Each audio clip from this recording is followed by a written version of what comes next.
about that, and you're right. It should be a positive male role model in a girl's life as well. But the norm is you get that mentor for the girl from a woman and for a boy from a man. But, I mean, I know it could change up. But starting off, we would like it to stay that way, to instill some good quality values and morals into them, which leads me up to this next question. A man cannot tell a young girl how to dress, and if she's dressed inappropriately, and he cannot tell her that she should not use her body as her selling point. And so that is my question. Why do you think our young girls believe that their bodies are their selling point? I think it goes back to the question that you talked about social media and the things that we see on television, the actual things that are being portrayed on television.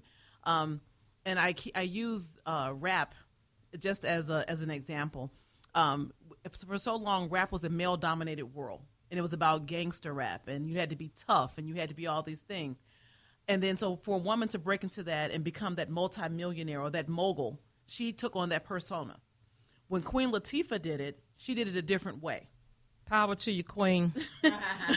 When she did it, when MC Lyte did it, they did it a different way. And then all of a sudden they branched off and did something completely different. When those ladies who wanted to remain in the hip-hop world, they felt like they had to change. So the young girls saw this image, and they saw the attention that they were getting from the men because of this, and then they decided they look like they wanted to change as well. And it does go back to, and I have to disagree with you. I think a man can tell a young lady in a loving way that she's dressed inappropriately. 9 times out of 10, that man trying to get with that inappropriate lady. I really do think that if it's coming from a place of love, right? If it's coming from a place, my daughter has one of her best friends is a boy, and they've been friends. That cute one that we see. they've been. Yeah, he's a young man. Sorry, Joe. But he's a young man, and they've been friends since they've been in third grade, and he can tell her, you can't put that on. You have history with her, and it comes from a place of love. And I don't have a problem with him doing with that happening, because you're letting someone know that a male's perspective.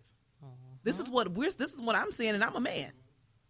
And that's a real man, though. Yeah. Well, and I'll go with both of you all saying that, and then we're going to go back to the question. Is that I do believe that a well-respected man, that one is not looking to take an advantage of a young lady's looks, can say something to her. But however, in this society now, if you do say something, a lot of people want to say something negative about you.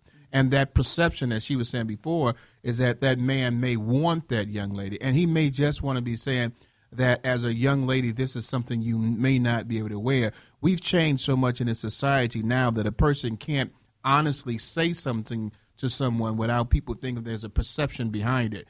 It's just that, the outfit that you're wearing at 14 years old that makes you look like you're 24, I don't believe that that's something you should wear. And I think we've lost that inability to talk to people as time has changed, because if a man does say something like that now, not only will the young lady get mad, the mama might get mad, the brother might get mad, and then you might start a whole thing. And so it goes back to that fear factor that if I want to say something, I'm not going to say anything because of the repercussions of what I might say.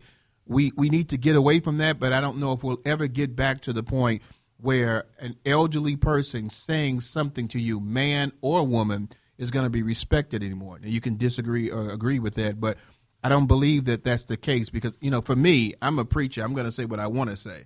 You don't like it, then, and I'm going to be nice about it. I'm not going to say, you look trashy or something like that. But I'm going to try to build up the self-esteem of the young lady of letting her know your intelligence is much more important than your body will ever be to a man. So why don't you develop the intelligence and not allow him just to see your body? Your mind is more important than anything that you can offer a man. And if that's all he wants is your body, then he doesn't need you anyway. And that's what I was saying when it comes from a place of love. Yeah. And I'm not saying that, the boy that sits behind you and throws rocks or whatever at you in class is the one to be the one to tell you that. If it comes from a place of love, you're more apt to receive it. Okay, Kelly, talk to me about that a little. Kim, I'm sorry. I'm calling Kelly, Kim Kelly. Dr. K, Dr. K. Dr. Kimberly, talk to me about it.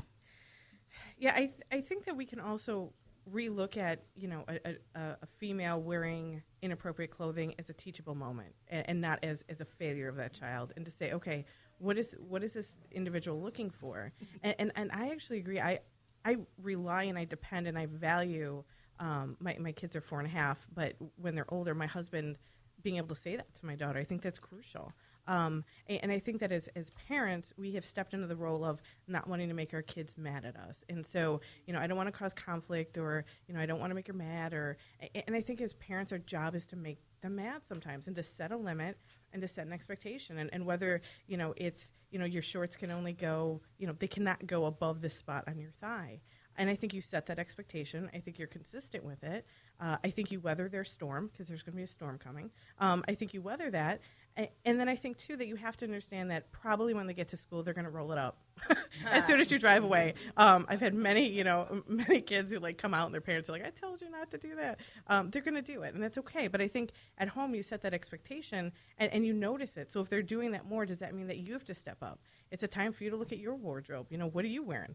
And what are you modeling? And what is your husband modeling? And what comments is he making about, women or people on TV? And, again, what is your son saying? And so I think as a unit, I think we can take it as a teachable moment as opposed to a shameful moment for these girls. Oh, you have something? Yeah, I know. Finally, Rick says, oh, my God, you have nothing to say. But as most of you guys know, well, not you. Yeah, I have 4 daughters, from 33 to 19. And I feel that they are very virtuous women. And I've always told them what's on your inside, your head and your heart, is more important than what you look like on the outside. So one of the things I was thinking when I was trying to figure out if I wanted to agree or disagree with you, Bryn, but and my youngest son's father, I have to say, as much as he drives me crazy, he is a true gentleman, and he's like 21 years old. But from the day I met him, he was a true gentleman. And I remember times when he had told my daughter, well, you know what, you might not want to wear that skirt. And thinking back when he said it, it was because he knew as a young man how he would think and how he would look. So saying that, like Cassandra said, I think that came from a place of love and respect, to say that I'm still a man here, and I know what other men are looking at and thinking about. And, she thought about it, but she went back and she may have changed that skirt or changed that dress, So I almost want to say that a good man who has your best intentions at heart will care about what you look like and what reflection on society that you will have. And a good woman will respect that, because the last thing you want to do is go out in that street. And you know how I said, you knew you looked like that when you left the house. Those girls that's pulling down their skirts and pinning up their blouse. Mm-hmm. Okay, baby, you knew you looked like that when you left the house. Somebody should have told you. I have to say this, too, though. I think we're thinking about in this one kind of view of that girl walking down the street with the short shorts on. I see it from a variety of different ways. So one of the things that we do in our program with Polish Pebbles is we take girls out to different local businesses, and they do job shadow days. So we talk about what to wear, what not to wear, no cleavage, what's professional, what's business, casual, and what shows up that day. It is a variety. And, you have to use a lot of love and judgment in how you deal with that. I saw some things on some trips in the last week where the girls came dressed up, which for them was huge, but the skirt was kind of right up under her behind. The stockings were more like fishnet and not necessarily something you will wear. But if you know these kids and you're there with them and you know what they're facing, they are dressed up. They don't go to church anymore. Yeah. Their parents don't go to church anymore. So in that moment, am I going to degrade her? Am I going to down her in that moment? Because that's wrong. You shouldn't be wearing this. Or am I going to take that moment, because we only got 4 hours to get out to downtown, have her do this experiment, and come back and say, I like what you're wearing, pull this down a little bit. You know what I'm saying? It's those instances of love that you have to be patient. You have to think a little bit more. And I just when I look at it and I have kids call me the day before a job shadow and say, I don't have anything to wear. I don't have any flash shoes. All I got is these jeans. And the demographic of the kids that I'm working with, that is the majority of the experience. Have you been to the store and tried to shop for a little girl lately? Everything is midriff. Yep. So it's something that we have to think about more than just what, we have to look at all the different factors that really come into play. I like that. And you have to lead by example. You know, because like you were saying, the stuff that they sell in the store, like I said, my 33-year-old, we wear each other's clothes a lot. But there are things of hers that I will not wear, and there's things of her of mine that I encourage her not to wear, because I'm 52 years old. And I don't care, and I don't. If I had to slam in his body in the world, I can't compete with my 33-year-old daughter. Right. So we have to lead by example and make sure that we're showing them what's appropriate and what's not. One of the best things we did was go to Marshall's and actually shop with the kids so that we showed them what to pick and what not to pick. So. And, and I wanted to argue with Kelly over here, but it's kind of hard to argue with on that perspective, is because, you can, you said something that was very, profound, is that we're judging the person based on what we see, but not necessarily what they know and what they have. And in a lot of cases, what we, as older people, we're thinking that she's going to fishnet stockings with that high dress to an interview. But they don't know any better. And so that subtle difference of just saying you look nice. However, maybe do this and that will not break down that confidence that this young lady already has a low self-esteem. She's already probably uncomfortable with what she's wearing, and now all of a sudden now you knock it down even further. That you've probably more damaged her more than she was before. But just by saying, "Hey, you look great, you look awesome." Just make sure the dress is a little lower. Some subtle changes in the behavior helps and goes a long way. And so, I can't argue with that. I totally agree with that. And we do need to. We can tell that Polished Pebbles really cares about the young ladies, because she's fighting for them and saying that, we need to not always be so judgmental about the things that we do. I'm going to take over right now because we're about to get ready to go to a commercial break. We're doing something totally different at Let's Stay Together. We're always changing things up. And so now we're going to have something called Point of View that's going to be coming up by Donna Terrell. She's talking about virtual young ladies. And when I come back, I want to ask the question that we haven't talked about at all. I know we're going to get to the letter, girl. Stop. Yes, because this person wrote this, and I really want to get it out there. Well, the letter comes. Did you read the thing? Don't be fighting me in front of company. I told him we just sway all the time. Jonathan, I hope that smack is for her. It was for him. Because fight me in front of company. I was looking at the clock at 8:20. But I look at the thing and it said relationship letter that's in the wrong spot. That's why you did that. See, I sure did. Okay, well, what was that word again? Fleek. Fleek. So I'm non-fleek this time because I sure thought I put it in the wrong spot. That's my fault, baby. I'm sorry.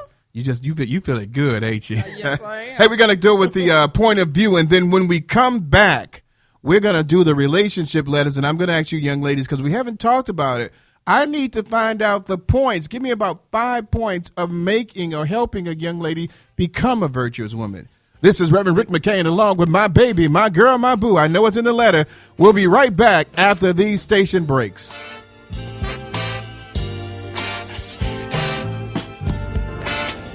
Hi, this is Brenda McCain from the Let's Stay Together talk show. Here's this week's announcements. Join us next week, April 28th. Our topic, Tour of Duty. Military wives and women who serve in the military. Ladies, please save the dates between Friday and Sunday, May 22nd through the 24th, for Free to Soar 2015 11th Annual Women's Conference at New Faith Baptist Church International. Join us for an exciting 4 days of praise and spiritual growth. For more information of the location and registration fees, please go to www.newfaith.org. Check out Everyone Has a Story TV Talk Show Season 7 on Can TV this spring. The show main